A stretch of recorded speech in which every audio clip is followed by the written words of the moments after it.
から飲んでんだよ。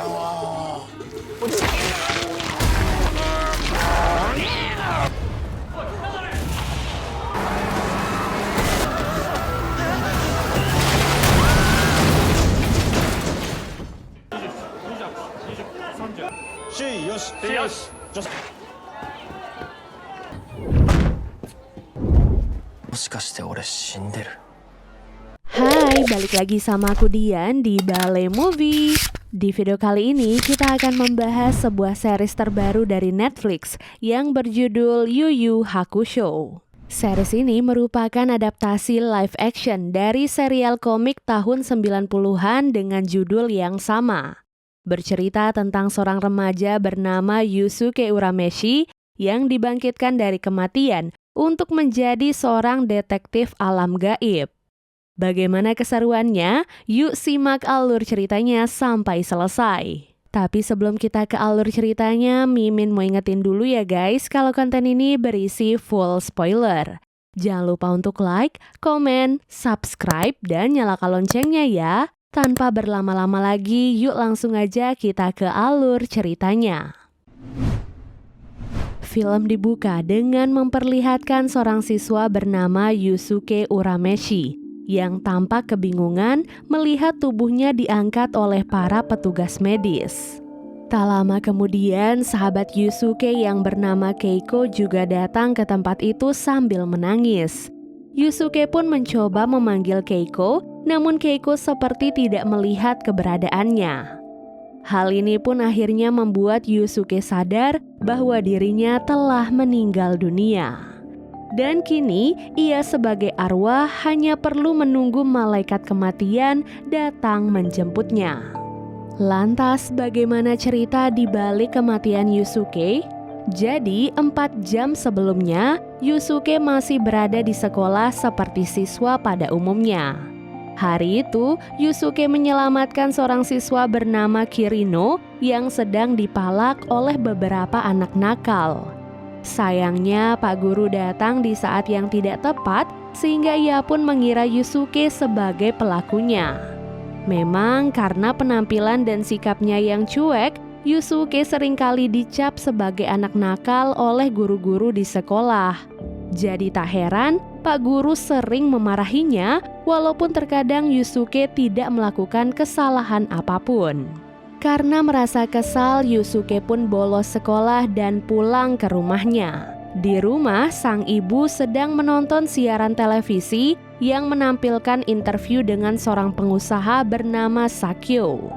Dalam interviewnya, Sakyo berencana membangun hiburan di sebuah lubang besar misterius yang terletak di kota Sarayashiki. Setelah itu, Yusuke bertemu dengan sebuah geng yang dipimpin oleh Kazuma Kuwabara. Kuwabara datang untuk balas dendam karena merasa tidak terima telah dikalahkan oleh Yusuke. Meskipun hanya sendirian, Yusuke nyatanya mampu mengalahkan Kuwabara sekali lagi. Hal ini pun membuktikan bahwa Yusuke memang memiliki kemampuan bela diri yang sangat baik. Scene lalu beralih memperlihatkan seekor serangga yang keluar dari lubang besar. Serangga itu kemudian terbang dan masuk ke dalam hidung seorang supir yang sedang marah karena kondisi jalanan yang macet. Supir itu pun tiba-tiba bertingkah sangat aneh, seolah-olah ia dirasuki oleh iblis. Ia kemudian mengendarai truknya dengan brutal dan menabrak apapun yang ada di depannya. Truk itu kemudian melaju dengan sangat kencang melewati jalanan pasar yang saat itu sedang ramai. Orang-orang pun berlari ketakutan menghindari truk tersebut. Dan saat truk itu akan menabrak seorang anak kecil, Yusuke berlari menyelamatkannya dan mengorbankan nyawanya sendiri. Jadi itulah alasan mengapa Yusuke terluka dan berakhir meninggal dunia. Diceritakan zaman dahulu dunia manusia dan dunia iblis saling terhubung. Manusia yang masuk ke dunia iblis akan menjadi korban yokai, sementara yokai yang masuk ke dunia manusia akan memangsa para manusia. Kemudian dunia arwah membuat batasan di antara dua dunia tersebut, sehingga dapat memisahkan antara dunia manusia dan dunia iblis. Dari sini kita bisa menyimpulkan kalau lubang besar di tengah kota itu adalah gerbang pemisah antara dunia manusia dan dunia iblis. Arwah Yusuke kemudian dihampiri oleh seorang pemandu dunia arwah yang bernama Botan. Botan mengatakan bahwa kematian Yusuke sebenarnya tidak diprediksi oleh dunia arwah karena mereka tak menyangka seorang berandalan seperti Yusuke akan mati karena menyelamatkan seorang anak. Botan kemudian mengajak Yusuke ke dunia arwah untuk bertemu dengan bosnya yang bernama Koenma. Di sana, Koenma menawarkan Yusuke untuk menjadi seorang detektif dunia arwah dengan imbalan bahwa ia nantinya akan dihidupkan kembali. Yusuke akan bertugas untuk memecahkan semua kasus tentang yokai yang ada di dunia manusia. Salah satu kasus yang baru saja terjadi adalah kemunculan yokai serangga yang bernama Makaichu. Mendengar penjelasan itu, Yusuke langsung menolak mentah-mentah tawaran dari Koenma. Yusuke bukanlah tipe orang yang suka diperintah. Lagi pula ia yakin semua orang pasti senang atas kematiannya. Scene lalu beralih memperlihatkan Sakyo yang menemui seseorang bernama Tarukane. Sakyo yang memiliki tempat perjudian membantu Tarukane untuk menang karena ternyata Sakyo membeli lubang besar itu dari Tarukane. Di hari pemakamannya, Yusuke melihat anak-anak nakal lagi-lagi memalak Kirino. Namun sayangnya kali ini Yusuke tidak bisa berbuat apapun. Ia juga melihat Kuwabara dan gengnya yang datang memprotes Yusuke karena mati begitu saja sebelum Kuwabara bisa balas dendam. Selain mereka, ada juga si anak kecil yang diselamatkan oleh Yusuke. Anak kecil bernama Masaru itu berharap bisa berterima kasih langsung pada Yusuke yang telah menyelamatkan nyawanya. Malam harinya, anak-anak nakal itu masih saja membuli Kirino.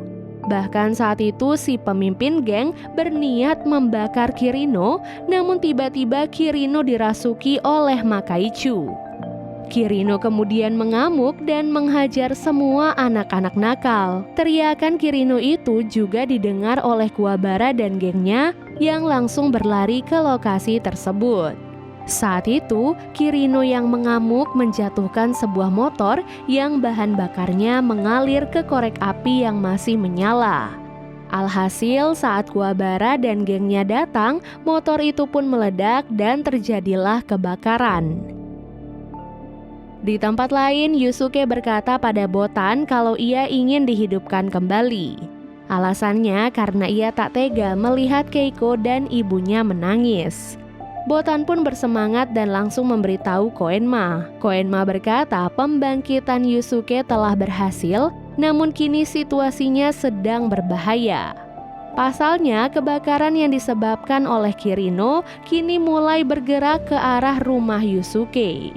Benar saja, saat itu ibu Yusuke sedang diselamatkan oleh beberapa orang karena ia terus memaksa masuk dan mengatakan bahwa Yusuke masih hidup. Karena hal itu, Keiko pun nekat masuk untuk menyelamatkan tubuh Yusuke. Arwah Yusuke yang datang segera menyusul Keiko dan melihat Keiko telah pingsan sambil memeluk tubuhnya.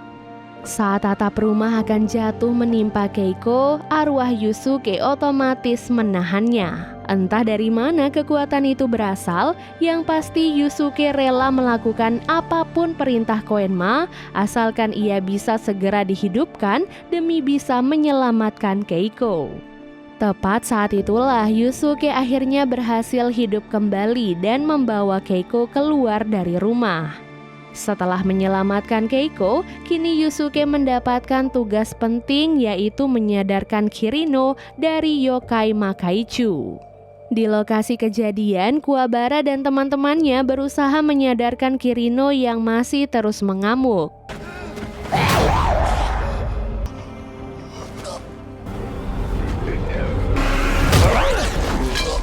Yusuke pun datang menyelamatkan Kuwabara. Yusuke berkomunikasi dengan Koenma dan bertanya bagaimana cara menyadarkan Kirino. Koenma menjawab satu-satunya cara adalah dengan menggunakan Rei Ryoku, yaitu energi arwah berbentuk cahaya biru yang sebelumnya digunakan Yusuke saat menyelamatkan Keiko. Tapi masalahnya di sini, Yusuke tidak mengerti bagaimana cara mengaktifkan Rei Ryoku karena sebelumnya kekuatan itu muncul secara spontan. Kini hanya berbekal ilmu bela diri biasa, Yusuke harus bisa menyadarkan Kirino yang saat itu semakin parah. Tubuh Kirino perlahan-lahan mulai dikuasai oleh Makaichu sehingga wajah dan tangannya berubah mengerikan. Jika tidak segera diatasi, maka Kirino juga akan berubah menjadi yokai. Karena hal itu, Kirino pun menjadi semakin kuat dan tidak terkendali.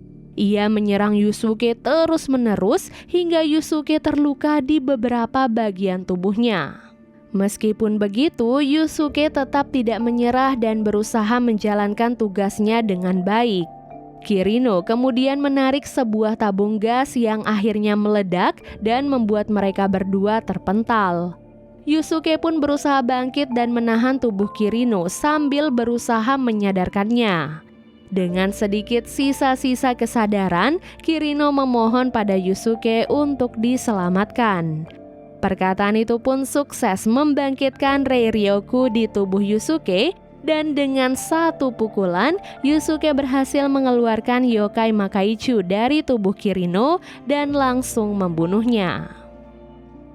Scene lalu beralih memperlihatkan para bangsa iblis yang membantai banyak manusia. Di antara para iblis itu ada 3 iblis pencuri, yaitu Goki, Kurama, dan Hiei. Mereka datang ke tempat itu untuk mencuri 3 benda pusaka yang selama ini dijaga di dunia arwah. Ketiga benda itu antara lain adalah bola penghisap jiwa, cermin yang bisa mengabulkan permintaan, dan yang terakhir adalah sebilah pisau. Nah, jadi inilah tugas kedua untuk seorang detektif arwah, yaitu Yusuke. Masalahnya, Yusuke masih belum bisa menguasai Reigan secara maksimal.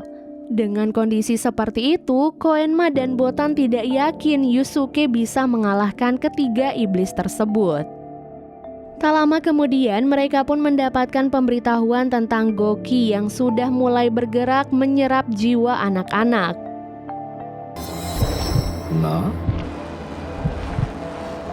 Dengan kepercayaan diri yang tinggi, Yusuke tidak takut berhadapan dengan Goki, walaupun ia belum menguasai Reigan. Bahkan Yusuke malah bersemangat mencari keberadaan Goki. Setelah mencari di sekitar komplek, Yusuke pun akhirnya bertemu dengan Goki di tempat rongsokan mobil. Dan di sanalah pertarungan sengit antara Yusuke melawan Goki akhirnya dimulai. Goki yang merupakan iblis yang sangat kuat mampu dengan mudah mengalahkan Yusuke yang tidak memiliki kekuatan apapun. Lagi-lagi, hanya dengan mengandalkan kemampuan bela dirinya, Yusuke mampu menghindari setiap serangan dari Goki. Di tengah pertarungan itu, Yusuke sempat melihat salah satu iblis pencuri lain, yaitu Kurama, yang hanya dia menatap pertarungan dari kejauhan. Meskipun begitu, kekuatan Goki memang sangat sulit untuk dikalahkan. Saat Yusuke akan dibunuh, Masaru tiba-tiba datang dan melemparkan bolanya ke arah Goki. Goki tentu saja senang melihat Masaru karena ia memang sedang lapar dan ingin memakan jiwa anak-anak. Goki kemudian dengan cepat menyerap jiwa Masaru dan bersiap memakannya. Yusuke tentu saja tidak membiarkan hal itu terjadi, hingga tanpa sadar kekuatan Reigannya pun aktif dan ia pun berhasil mengalahkan Goki serta menyelamatkan jiwa semua anak-anak.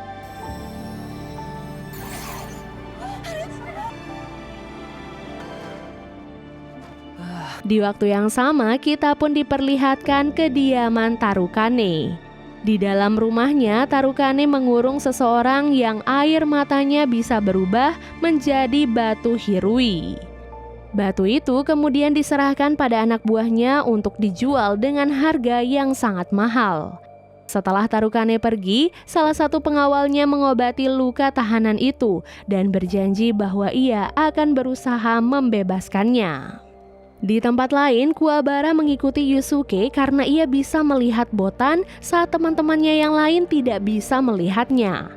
Yusuke kemudian tidak sengaja melihat Kurama di dalam pasar dan saat itu Kurama terlihat membeli setangkai bunga. Bunga itu kemudian dibawa oleh Kurama ke sebuah rumah sakit. Siapa sangka di sana Kurama menjenguk ibunya yang sakit parah. Meskipun berasal dari dunia iblis, dahulu Kurama sempat terluka dan bersembunyi di dalam rahim seorang wanita. Awalnya ia berniat pergi setelah kekuatannya pulih, namun ia tak mengerti bagaimana bisa iblis sepertinya malah merasakan keterikatan batin dengan seorang manusia. Kurama pun mengatakan cermin yang ia dapatkan akan ia gunakan untuk menyembuhkan sang ibu. Dan ia berjanji setelahnya ia akan mengembalikan cermin itu kepada Yusuke. By the way, semua pembicaraan itu juga didengar oleh Kuwabara yang sejak tadi terus mengikuti Yusuke. Cerita Kurama itu pun membuat Yusuke tersentuh. Namun saat mengetahui bahwa cermin itu akan mengambil jiwa seseorang yang membuat permintaan, ia pun langsung berlari untuk menghentikan Kurama. Sesampai di rumah sakit, Kuwabara berusaha menahan Yusuke karena ia tak ingin Yusuke terkena dampak dari kekuatan cermin. Meskipun begitu, Yusuke tetap tidak peduli dan nekat masuk ke dalam cermin untuk menyelamatkan Kurama. Kurama yang sangat menyayangi sang ibu mengaku tidak peduli jika jiwanya diambil. Namun Yusuke berkata bahwa ia yakin ibu Kurama tidak akan bahagia jika mengetahui bahwa dirinya selamat dengan mengorbankan jiwa putranya. Alhasil, Yusuke pun meminta pada cermin itu untuk mengambil setengah jiwanya agar ia dan Kurama bisa selamat. Berkat hal itu, ibu Kurama pun akhirnya sehat, begitu pula dengan Kurama dan Yusuke yang masih tetap hidup. Kuwabara merasa bangga karena keputusan yang diambil oleh Yusuke.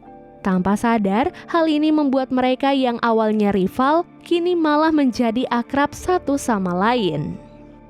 Di waktu yang sama, satu iblis pencuri yang masih tersisa yaitu Hiei terlihat mencari keberadaan batu Hirui yang akan dijual oleh anak buah Tarukane.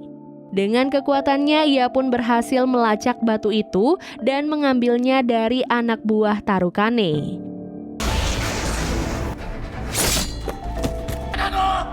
Mengetahui batunya telah hilang, Tarukane pun langsung marah besar. Ia pun langsung menelpon Sakyo dan berniat membatalkan kontrak pembelian lubang besar. Sakyo pun meminta Tarukane untuk tidak mengambil keputusan secara gegabah. Ia pun mengundang Tarukane untuk datang ke rumahnya dan ia berjanji akan memberikan batu Hirui serta melindunginya dari yokai. Saat itulah Sakyo memberikan tugas baru untuk seorang yokai bernama Toguro. Wah, ini berarti Sakyo dan Tarukane sama-sama mengetahui tentang keberadaan yokai dan mereka sepertinya memanfaatkan para yokai untuk mendapatkan keuntungan.